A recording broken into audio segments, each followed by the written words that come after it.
D pharma second year का जो next paper है वो है औषधालय एवं व्यापार प्रबंधन यानी drug store and business management. तो इस बुक को देख लेते हैं और इसमें यूनिट देख लेंगे एक बार, कितनी यूनिट है इसके अंदर। टोटल इसमें 8 यूनिट हैं। और सबसे बड़ी समस्या इसमें ये है कि इसमें हेडिंग ही हेडिंग है, काफ़ी सारी हेडिंग है और भैया थ्योरी बहुत ज़्यादा है, तो याद करने में बहुत दिक्कत होती है। तो कैसे याद करें, कैसे तैयारी करें, कौन सी यूनिट करें कि पास हो जाएं। देखिए जो बढ़िया पढ़ लेते हैं उनमें तो कोई दिक्कत नहीं है, लेकिन जो सिर्फ पास होने की उम्मीद कर रहे हैं वो कैसे पास हो। ये देखेंगे ना, पहला चैप्टर आप कितना सारा इसमें दिया गया है, जैसे 2-3 चैप्टर को इसी में ही समावेशित कर दिया गया हो, यानी इसी में ही ऐड कर दिया गया हो। यहाँ तक देखिए इतने सारे टॉपिक हैं इसमें। तो अब जान लेते हैं हमें कौन कौन सी यूनिट याद करनी है। पहली यूनिट आपको याद करनी है, दूसरी यूनिट आपको याद करनी है, तीसरी करनी है और चौथी यूनिट आपको याद करनी है। बाकी जो 5वीं यूनिट है, छठी यूनिट है, 7वीं यूनिट है और 8वीं यूनिट है, ये आपको नहीं करनी है। क्यों नहीं करनी है वो थोड़ा सा मैं आपको बता देता हूँ।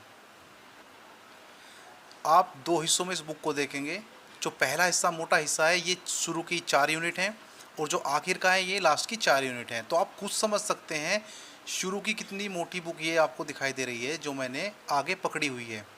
पीछे वाली छोटी सी है, तो आप समझ सकते हैं कितने ज़्यादा क्वेश्चन फर्स्ट यानी कि जो शुरू की 4 यूनिट हैं उसमें से आने वाले हैं। ये देखिए यहाँ पर आप 70 से 80% पेपर को कवर कर लोगे अगर आपने ये याद कर लिया। लेकिन सवाल उठता है याद कैसे करें। आप इसकी भाषा को पढ़िएगा तो बड़ा दिक्कत होगी। व्यवसाय क्या है, ये अर्थ और परिभाषा दिखाई गई है, तो अभी आपको मैं नीचे दिखाऊंगा। ये देखिए आर्थर एम बीमर के अनुसार, और फिर उन्होंने परिभाषा लिखी हुई है। फिर लुइस एच हैने के अनुसार फिर परिभाषा लिखी। भाई से मत रटो, इसे रटोगे तो भैया आप पहला चैप्टर भी नहीं पढ़ पाओगे, 2 दिन नहीं 10 दिन में भी। इतना ज़्यादा टॉपिक इसमें दिया गया है। अब आपको याद कैसे करना है, आप समझिए व्यवसाय क्या होता है, बिजनेस। बिजनेस क्या होता है मेरे भाई, क्या बिजनेस करते हैं, कहते हैं ना कि हमारा लड़का बिजनेस करता है, हमारे पिताजी बिजनेस करते हैं। क्या होता है उस बिजनेस में, तो वही चीज़ आपको बना बना करके लिख देनी है। हेडिंग अपने हिसाब से बनाए, इसमें देख कर मत बनाए, हेडिंग अपने हिसाब से बनाए। जैसे बिजनेस क्या होता है, रोज़गार का साधन, तो उसमें लिख दीजिए रोज़गार मिलता है, रोज़गार फिर उन्हें मानदेय मिलता है, महंगाई भत्ता मिलता है, पैसे कमाते हैं, खर्च करते हैं उन्हें, ये सब लिख दीजिएगा। और फिर क्या होता है बिजनेस से, बाजार का विकास होता है। भाई कोई बिजनेस करते हैं तो बाजार में तो पैसा जाता है ना, वो तो बाजार का विकास होता है। तो इस तरह से आपको क्वेश्चन लिखने, खुद बना बना करके लिख दें। थोड़ा सा पढ़ लें, समझ लें, एक बार को देख लें उसकी तरफ को।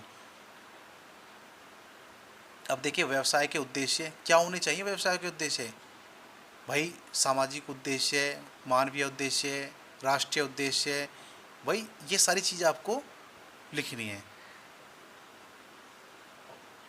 व्यवसाय की भूमिका क्या होनी चाहिए, फिर से वही लिख दीजिए, रोजगार के साधन। फिर आप बना करके लिख दीजिएगा क्षेत्र का विकास, बाजार का विकास, और आप लिख सकते हैं पूंजी को बढ़ाना, या इस तरह की आप ये चीज़ें लिख सकते हैं।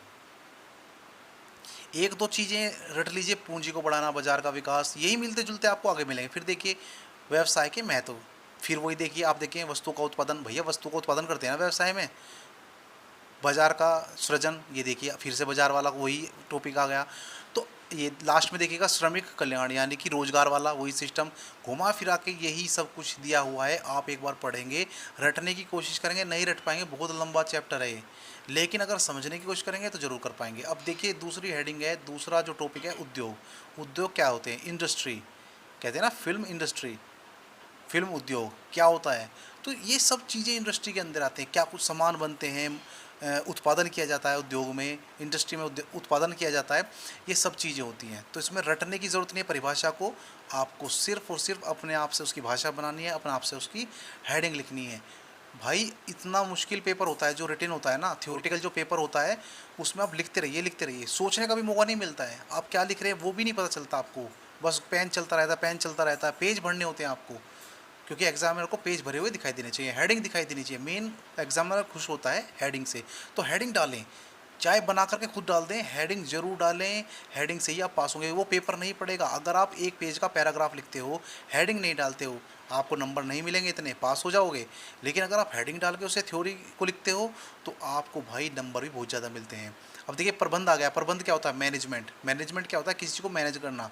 जैसे कहते हैं ना वो भैया कंपनी में मैनेजर है, मैनेजर क्या करता है भाई, देखिए सारे कर्मचारियों का रख रखाव करता है, उनको तनख्वाह देने का काम करता है, उनसे काम कराता है, ठीक है ना, उत्पादन को देखता है, क्वालिटी को देखता है, उत्पाद को बाज़ार में उतारता है, ठीक है?